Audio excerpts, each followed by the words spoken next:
The day my parents ran away with my sister Lily, they handed me over to the debt collectors as collateral. This kid's got issues, always glued to books, talking nonsense like an idiot. If you can take her, fine. If not, just sell her for cash. Lily's bright laughter floated from the hallway. Mom, isn't Chloe coming with us? No, sweetie, we're not taking her. I'd heard that sentence countless times. After Lily was born, everyone in the family revolved around her. I ran over, wanting to see, but Mom pushed me away. Don't touch your sister, your hands are dirty. From then on, I was the extra one. When the debt collector's big brother kicked open the door, he saw me squatting in the corner, reading a book on criminal law. Hey, your parents bolted. How do you plan to pay back the money? I closed my book. Sir, I've analyzed your recordings of violent debt collection. 12 points can be argued as civil disputes. Follow my plan, and you can avoid jail time. He froze. I broke down their 3 years of past cases one by one, writing out strategies to mitigate risks. The man with the dragon tattoo finished reading, then cursed. I've been a gang boss for 20 years, and today I just learned you can collect debts legally. He introduced himself as OG Marcus, then crouched down to my eye level. I could clearly see the scar on his chin and my reflection in his pupils. Who taught you to say all that? I shook my head, fighting back my fear as I answered word by word. I taught myself. He scrutinized me from head to toe, his suspicious gaze sweeping over my malnourished arms. Did your parents often hit you? I shook my head. They didn't hit me. They just acted like I didn't exist. There was no plate for me at the dinner table, no face in family photos, and no one cared when I got sick. How old are you?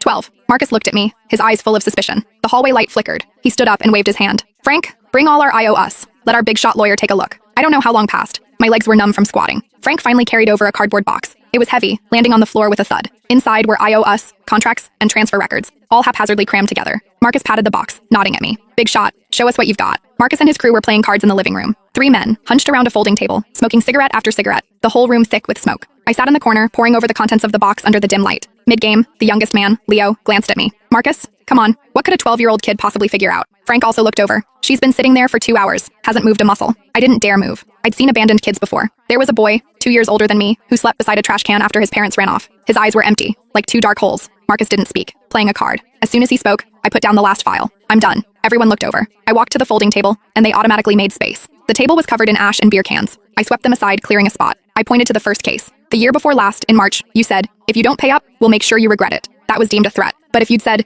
if you don't pay up, we will pursue legal action, it would be a legitimate collection notice. Frank's mouth hung open. I pointed to the second. Taking the debtor's fridge and TV was classified as theft. But if you'd had the debtor sign a debt for asset agreement at the time, it would have been a voluntary civil transaction between both parties. Splashing paint. Illegal, but only civil compensation is needed. Go apologize and pay the person, then have them sign a letter of understanding. Last September was the most dangerous. Someone was injured, a pretty serious injury, but they struck first, so you could argue excessive self-defense, not intentional assault. The sentencing difference between those two is 3 years. The room was silent. No one spoke. Marcus leaned back in his chair, arms crossed, his expression shifting from skepticism to seriousness. Marcus, the kid actually makes some sense. Leo, the young one, picked me up and looked me over, his voice astonished. You're only 12? How do you know all this? Are you a genius? I flailed my arms and legs, wanting him to put me down. My face flushed crimson. No one had ever hugged or picked me up since I was little. I wasn't used to the feeling of being lifted off the ground. I was scared. Marcus took a hard drag from his cigarette, then gave Leo a light whack. She's a girl. She's shy.